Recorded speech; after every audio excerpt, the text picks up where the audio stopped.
Daí, pessoal, mais uma resolução. Analise as afirmativas a seguir. Número 1. Frações equivalentes representam números distintos. Não é verdade. Frações equivalentes são frações que têm uma escrita diferente ou têm escritas diferentes, mas que representam a mesma quantidade, ou seja, representam o mesmo número. Por exemplo, se eu tenho uma fração, vou colocar aqui para número 1, vou colocar um exemplo então. Se eu tenho a fração 1/2, isso então representa a metade de alguma coisa, né? 1/2 quilo de alguma coisa, a metade de 1 quilo. Isso é o mesmo que 2/4. 2/4 de quilo é o mesmo que meio quilo. Eu tenho aqui 1/4 de quilo, aqui outro quarto de quilo, eu tenho 2/4. E esses 2/4 aqui, ó, deixa eu fazer um pouco maior aqui, fica bem didático aqui, para o vídeo ficar bem aproveitado. Aqui eu tenho 1/4 de quilo e aqui eu tenho outro quarto de quilo. Então, se eu tenho 2/4 de quilo, eu tenho a mesma coisa que um pacote de meio quilo. Então, isso é o mesmo que meio quilo, confirmando então que 2/4 e 1/2 são frações escritas diferentes, mas que representam a mesma quantidade. E eu posso, inclusive, aplicar aí uma prova real, um teste, né, de verificação se as frações são equivalentes, fazendo a multiplicação cruzada. Se eu multiplicar aqui, ó, 1 vezes 4 é 4.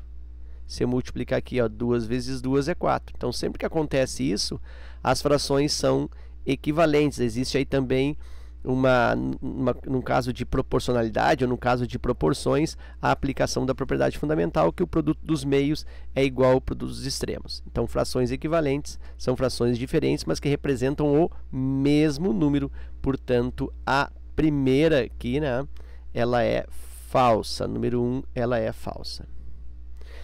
Se eu faço a análise da afirmativa 2, que diz: todo o número misto pode ser representado por uma fração imprópria. Isso é verdade.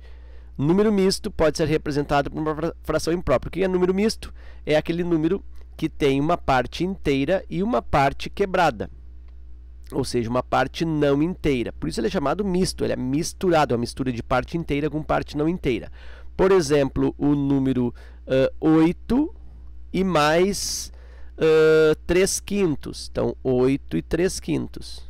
São 8 inteiros e 3/5. E esse é o formato de escrita de número misto. Até vou colocar aqui mais próximo, olha só, 8 e 3/5. E entre esse 8 e 3/5 aqui, ó, não é produto, tá? Não é vezes.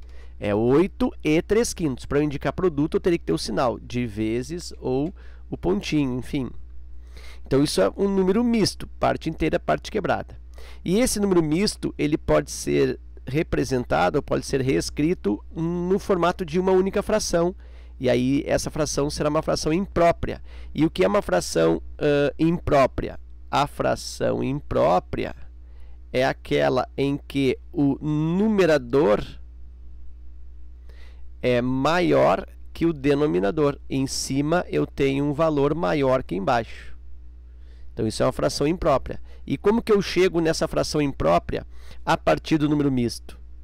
Aqui eu multiplico e para cá eu faço uma soma e aí repito o denominador. Então, o denominador manter-se-á 5.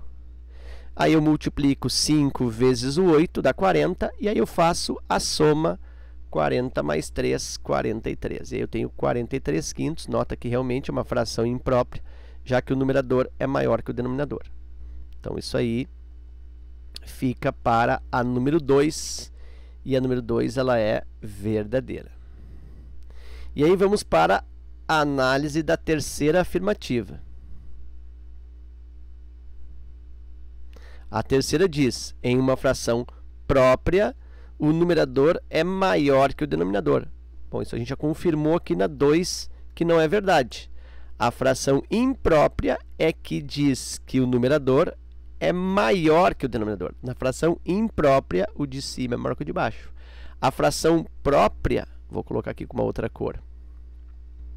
A fração própria é aquela em que o numerador é menor.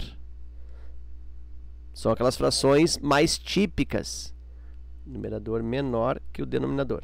As frações próprias são as frações que são aquelas frações típicas, as frações, vamos dizer assim, normais, usuais, tipo 2/7, 1/3, 7/10, frações onde o numerador é menor que o denominador. Então, aqui eu tenho exemplo de frações próprias.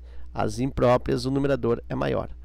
Portanto, essa número 3, ela também é falsa. E aí a única verdadeira que eu obtenho é a número 2. E a número 2, única verdadeira, alternativa B. Ok?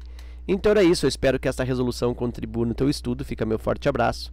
Te agradeço pela visita ao canal e até a próxima.